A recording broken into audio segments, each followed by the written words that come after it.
The Durban University of Technology has launched a new advertising campaign that uses cinema as the principal platform and puts out a key message that the institution is all about allowing learners to reach their full potential. But in an online world that is dominated by this demographic, is this the very best medium? Alan Khan from DUT, a very warm welcome. First of all, before we show the campaign and talk about it, tertiary institutions, why do they need to advertise? I'm assuming it's become a whole lot more competitive out there. Very much so. Thanks, Jeremy. There's an increasing competition to attract the top students. And when you look at the Durban University of Technology, last year we had over 70,000 applications. So we certainly need to be not just attracting numbers, but ensuring that we're attracting the A and B aggregate students. So there will be an increase in advertising for most universities.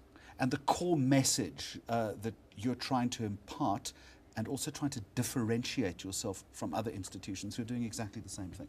Very much so. Now, when you look at Durban University of Technology, it went through a fairly rocky decade of student violence and protests, and it's something that we had to admit. We could not pretend it didn't happen. And that had a negative impact on the brand. We did a lot of market research, and the public perception of the brand was nowhere near the levels that we wanted it to be. So there was a bit of brand repositioning. We decided to back our students. This was a bit risky, and a few people raised their eyebrows when I said we're not going with a traditional ad agency or design company. We're going with our students, the people we train to put out into the marketplace. And there's a work integrated learning program at the university called Workspace and run by our graphics design department. And we back them to come up with a marketing strategy, redo the university logo, and then just reposition the university. It worked phenomenally well for us.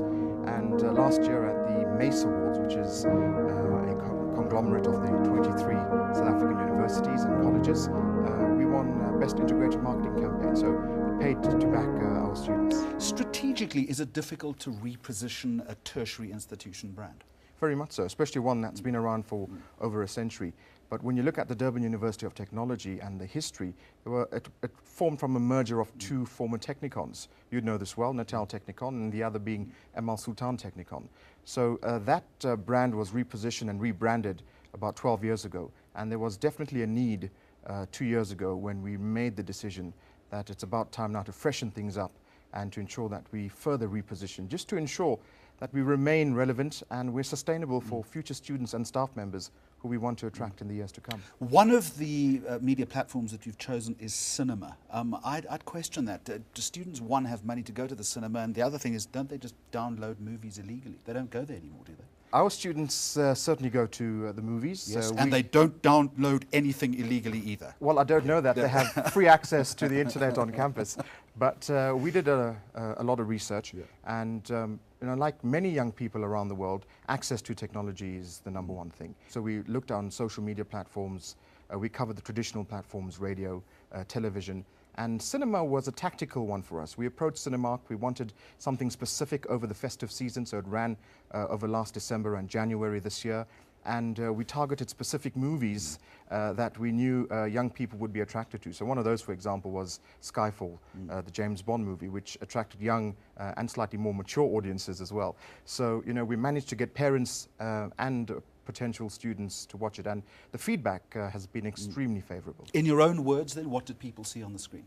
Well, people saw names who they thought, wow, did they go to the Durban University of Technology? Sean Wisedale, Dina Naidu, who won MasterChef, and you looked at Gordon Murray, designing McLaren Formula One cars and supercars. Did he study there?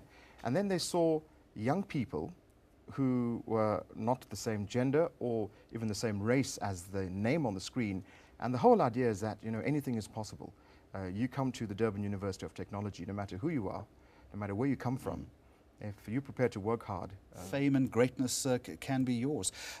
When you advertise like this, do you set yourselves a measurable goal? In other words, I want so many more of the type of students that you're targeting to attend the institution, or is this simply a big brand builder for the institution? There are two primary objectives that we want to achieve. One is to assist in freshening up the image. So we will do research later on this year to see whether the perception, the public image of our university is improved since the last research was done just over 3 years ago.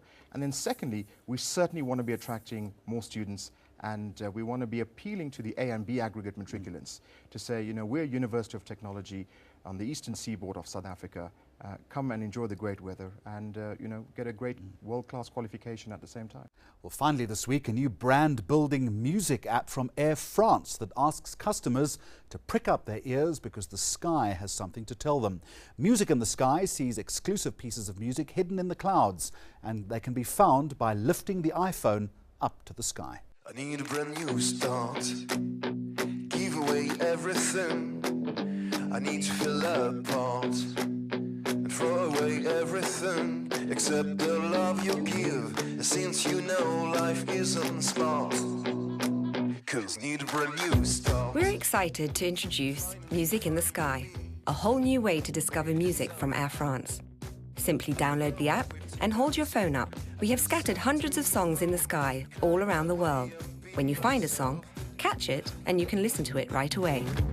As you know, I'm someone else inside, decided to be free.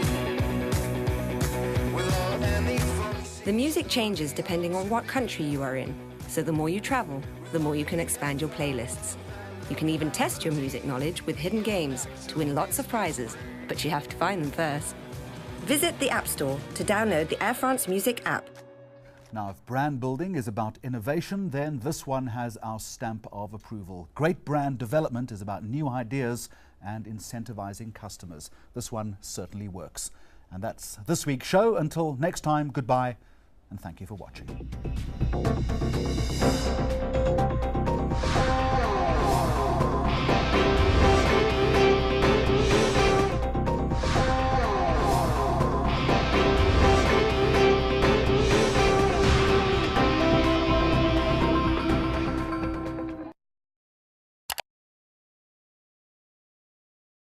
News that moves. enca.com.